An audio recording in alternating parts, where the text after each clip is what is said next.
اس tutorial के अंदर मैं आपको टेक्स्ट टूल के साथ काम करने की कुछ टेक्निक्स बताऊंगा।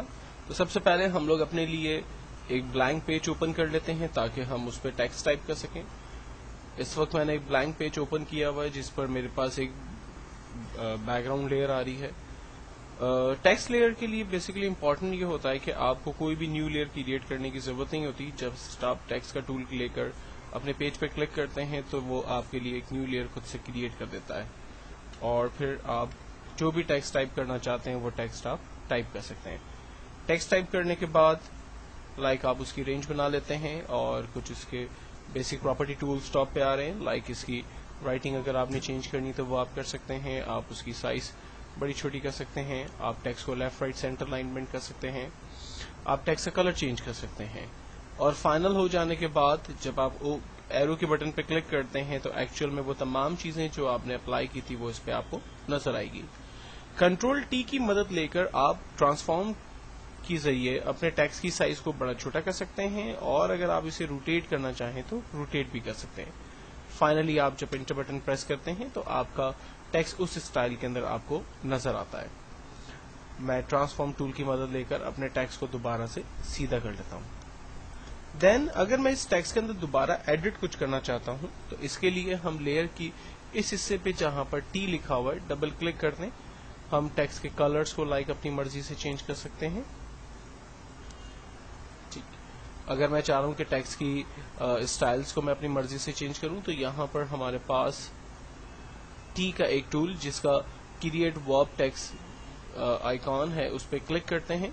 इस टूल का बेसिक फायदा यह है कि हम टेक्स्ट में डिफरेंट स्टाइल्स क्रिएट कर सकते हैं। फॉर एग्जांपल इस वक्त इसका स्टाइल नन है। अगर मैं यहां से ARC स्टाइल लेता हूं तो आप देखें टेक्स्ट का जो स्टाइल है वो टॉप पर राउंड हो चुका है।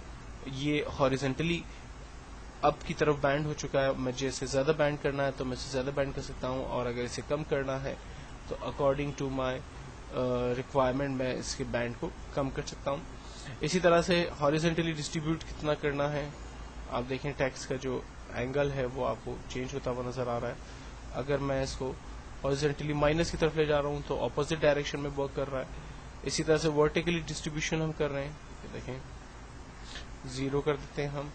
अगर मैं ARC स्टाइल की जगह ARC लोअर ले लेता हूं तो ARC लोअर के देखें अपने कुछ स्टाइल्स हैं हमारे पास। तो बेसिकली यहाँ पर डिफरेंट स्टाइल्स अवेलेबल है। आप इनमें से जो स्टाइल चूज करेंगे आपके टेक्स्ट के ऊपर उस तरह से इफेक्ट्स आपको होते हुए नजर आएंगे। फाइनली जब आप ओके का बटन प्रेस करते हैं और यहां से मूव का टूल सेलेक्ट करते हैं तो आपका टेक्स्ट आपको उस स्टाइल के अंदर फाइनली नजर आता है। तो ये तमाम प्रॉपर्टीज बेसिकली इस वर्ब टेक्स्ट के जरिए हम लोगों ने समझने की कोशिश की। देन मैं इसको दोबारा नन करके ठीक कर देता हूं ताकि इस पे कोई भी स्टाइल्स जो है वो न रहे।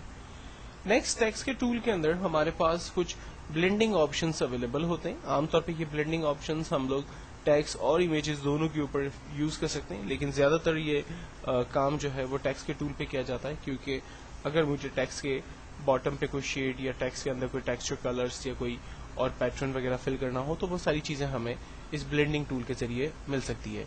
तो मेरे नेक्स्ट ट्यूटोरियल के अंदर मैं ब्लेंडिंग टूल को आपके सामने डिस्कस करूंगा।